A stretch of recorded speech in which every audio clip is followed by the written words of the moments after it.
Demo mahasiswa protes penanganan COVID-19 berakhir ricuh.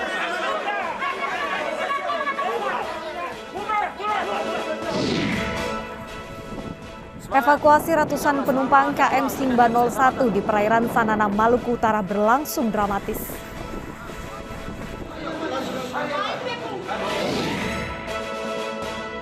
Korban kebakaran lapas kelas 1 Tangerang bertambah.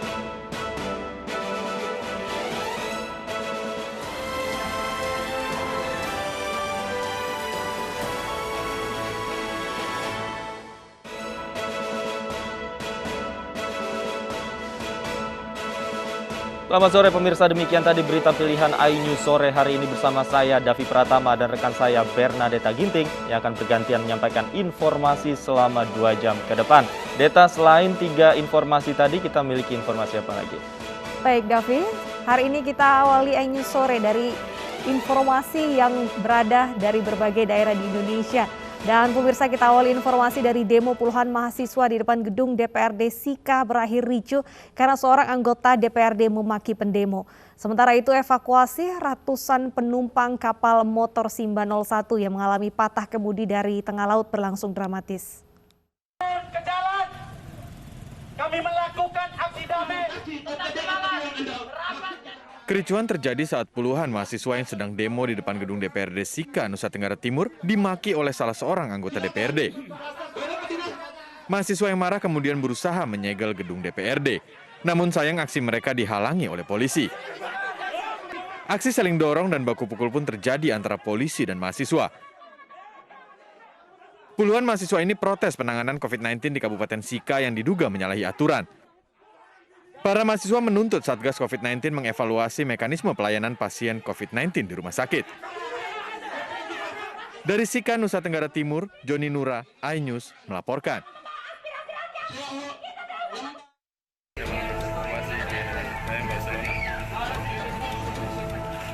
Inilah suasana evakuasi para penumpang kapal motor Simba 01 yang mengalami kerusakan di tengah laut di perairan Sanana, Maluku Utara. KM Simba 01 mengangkut lebih dari 200 penumpang dari pelabuhan Sanana menuju Ternate. Mereka sempat terombang-ambing dalam kapal hingga akhirnya dievakuasi oleh tim penyelamat menggunakan KM Barcelona. Semangat, insya Allah selamat, ya Allah berikan kami keselamatan.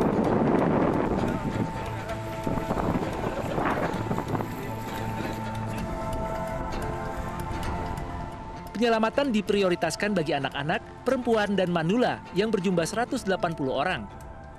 Sementara 113 penumpang lainnya beserta awak kapal akan dievakuasi kemudian karena terkendala cuaca buruk. Saat ini penumpang yang tersisa masih berada di kapal menunggu cuaca kembali normal. Dari Sanana, Maluku Utara, Ismail Sangaji, iNews melaporkan. Bagaimana perkembangan proses evakuasi penumpang kapal motor Simba 01? Langsung saja kita berbincang bersama Bapak Muhammad Arafah, Kepala Kantor Pencarian dan Pertolongan Ternate, Maluku Utara. Selamat siang Pak, apakah penumpang yang masih di kapal sudah berhasil dievakuasi Pak Arafah? Selamat sore Mbak Deta. Untuk penumpang 113 orang telah berhasil dievakuasi oleh kapal KRI Al-Baqarah 867. Lalu bagaimana dengan korban selamat, Pak? Baik, kami sampaikan untuk korban selamat dievakuasi menuju ke pelabuhan Sanana. Baik, hingga saat ini berapa total korban dari kejadian ini, Pak?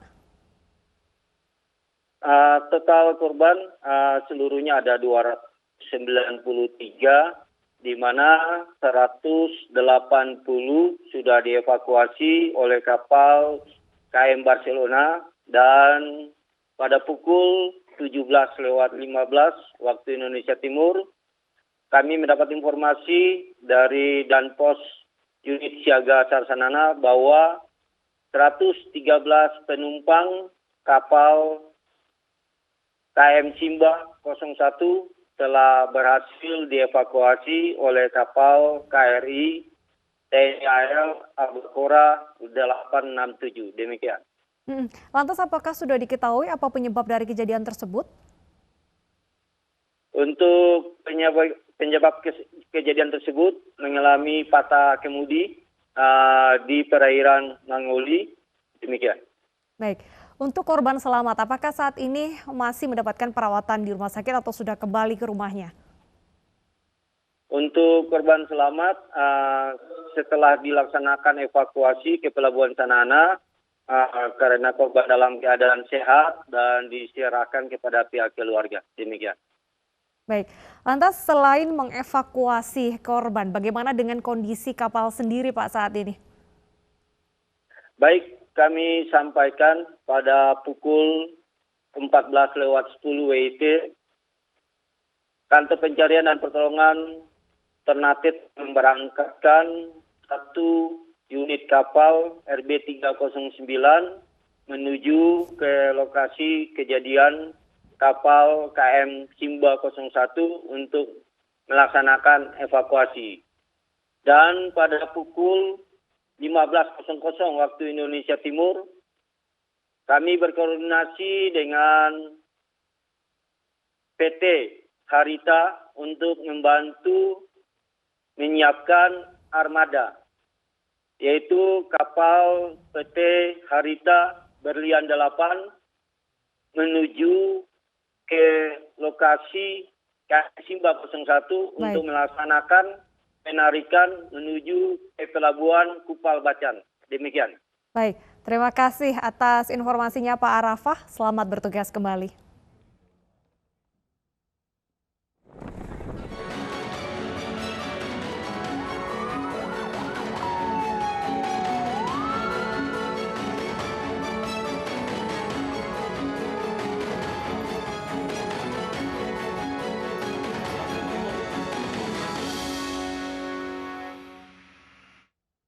Pemirsa, korban tewas akibat kebakaran lapas kelas 1 Tangerang, Banten bertambah 3 orang sehingga total menjadi 44 korban.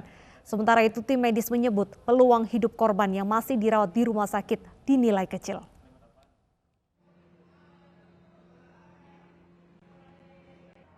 Narapidana korban tewas akibat kebakaran Lembaga Pemasyarakatan kelas 1 Tangerang, Banten bertambah 3 orang.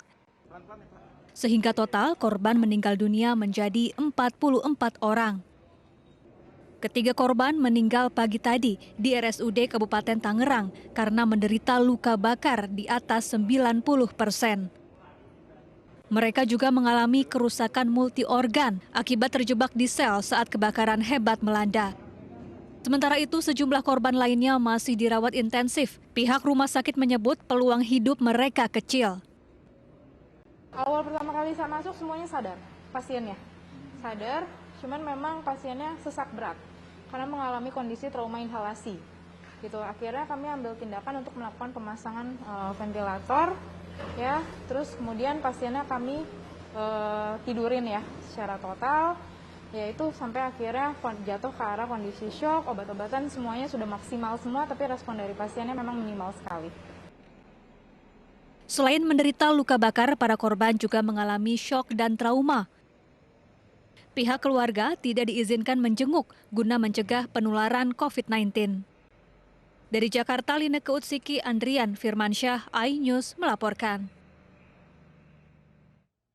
Pemirsa, kami ajak Anda untuk mengikuti perkembangan proses identifikasi jenazah korban dan kondisi korban selamat kebakaran lapas kelas 1 Tangerang bersama rekan kami Ririn Oktaviani di Rumah Sakit Polri, Louis Ayu di RSUD Tangerang, dan kami juga akan mengupdate perkembangan penyidikan penyebab kebakaran lapas Tangerang bersama Yosefina Damaris di sana.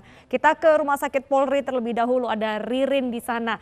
Ririn, sudah berapa jenazah yang berhasil diidentifikasi hingga saat ini? Ya, Bernadetta, satu jenazah berhasil diidentifikasi oleh tim DVR Rumah Sakit Polri Kramat Jati.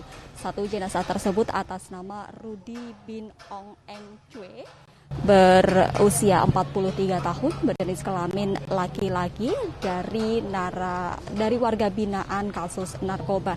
Adapun proses identifikasi yang dilakukan oleh tim DVI dari Rumah Sakit Polri Kramat Jati ini yakni mencocokkan dari database Dukcapil sidik jari dan juga rekam medis dan juga data antemortem yang telah disampaikan melalui Lapas Tangerang.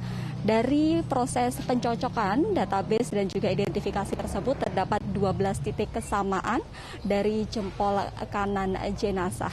Dan setelah itu dilakukan proses rekonsiliasi dan dari tim DVI menyatakan bahwa identik dengan jenazah atas nama Rudy bin Ong Eng Chue.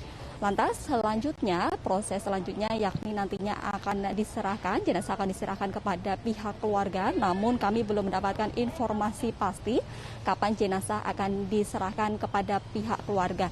Namun nantinya jenazah ini akan sesegera mungkin untuk diserahkan kepada pihak keluarga.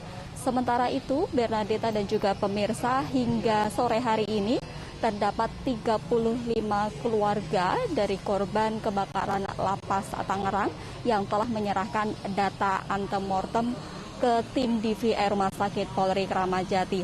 Dari ke-35 keluarga yang menyerahkan data tersebut, terdapat 31 sampel DNA yang didapatkan yang tentunya akan membantu proses identifikasi yang dilakukan oleh tim DVI Rumah Sakit Polri Kramat Jati. Hingga saat ini tim DVI masih menunggu para keluarga korban yang akan menyerahkan data ke rumah sakit ini, di mana di belakang saya merupakan posko antemortem. Memang saat ini di hari kedua pembukaan posko antemortem ini memang terlihat sepi, namun memang masih ada beberapa keluarga yang berkunjung. Adapun prosesnya nanti akan masuk ke lantai atau ruangan ini, yakni melakukan pendaftaran, kemudian nanti akan dibawa ke lantai yang diberikan oleh petugas tersebut untuk melakukan antigen terlebih dahulu, baru memberikan data-data yang dibutuhkan dalam antemortem. Dan informasi terbaru, Bernadetta, bahwa hari ini terdapat penambahan jumlah korban yang meninggal, yakni 3 orang di RSUD Tangerang. Lantas bagaimanakah perkembangan informasi tersebut? Kita telah terhubung dengan Luis Ayu di RSUD Tangerang. Luis, silakan dengan informasi Anda. Iya, baik rekan Ririn dan juga Bernadetta dan juga pemirsa, terdapat 7 narapidana atau napi yang terdapat korban kebakaran Lapas kelas 1 Tangerang ini saat ini masih dalam perawatan intensif di ICU RSU Kabupaten Tangerang. Kondisi mereka saat ini diketahui memang masih kritis. Dan pemirsa, memang diketahui terdapat 7 pasien yang masih dirawat intensif sejak kemarin, namun 2 diantaranya sudah membaik hari ini dan sudah dipindahkan ke ruang perawatan biasa, yakni di Paviliun Mawar. Mereka adalah korban yang mengalami luka bakar ringan di bawah 40%. Dan untuk narapidana yang ke-5 orang yang masih berada di dalam ICU, mereka saat ini sudah mendapatkan alat bantu nafas ventilator begitu selama dalam perawatan. Diketahui memang kerusakan bukan hanya soal jalan nafas saja, namun sudah merusak pada multi organ para pasien tersebut. Ke-5 narapidana korban kebakaran napas ini memang menderita luka bakar di atas 50%. Meski begitu, tim dokter di Kabupaten Tangerang ini terus berupaya untuk melakukan penyembuhan ke-5-nya. Sementara untuk yang mengalami kritis, yang mengalami luka bakar di atas 50% pada 3 orang itu sudah meninggal dunia dan saat ini masih berada di ruang jenazah RS Kota Tangerang untuk menunggu proses selanjutnya yang akan dijemput oleh keluarga. Dan untuk mengetahui informasi terkini di Lapas kelas 1 Tangerang sudah ada rekan kami Yosepina Damaris. Yosi. Ya, kami melaporkan dari area luar Lapas kelas 1 Tangerang karena sudah tidak lagi diizinkan media untuk melakukan peliputan di dalam, alasannya untuk sterilisasi, sehingga saat ini dijaga ketat oleh pihak TNI dan juga Polri. Penyelidikan terkait penyebab kebakaran ataupun peristiwa kebakaran yang terjadi kemarin masih terus dilakukan. Olah TKP dilakukan berkoordinasi dengan tim Inafis dan juga Puslap Polri. Ini sejumlah barang bukti seperti kabel-kabel dan juga saluran instalasi listrik sudah dibawa untuk dilakukan penyelidikan lebih lanjut. Dan dari hasil olah TKP sementara disebutkan bahwa sumber api berasal dari satu titik di salah satu kamar ataupun ruangan di Blok C2 Lapas Kelas 1 Tangerang, dan dugaan sementara juga masih terkait atau alasannya karena adanya hubungan pendek arus listrik. Pemeriksaan terhadap sejumlah saksi sudah dilakukan, 20 orang saksi dan 13 ada petugas jaga dan juga 7 warga binaan. Sementara 2 orang saksi tambahan juga dilakukan hari ini informasinya untuk mengetahui apakah ada unsur ataupun tindak pidana di dalamnya. Nantinya akan dilihat apakah ini ada kelalaian ataupun kesengajaan yang dilakukan yang menyebabkan kebakaran ataupun peristiwa kebakaran terjadi di Lapas Kelas 1 Tangerang. Bernadetta. Baik, terima kasih rekan-rekan atas laporan kalian. Selamat bertugas kembali. Pemirsa, polisi menyelidiki adanya unsur pidana dalam kebakaran Lapas Kelas 1 Tangerang. Informasinya kami hadirkan usai jeda, tetaplah di iNews Sore.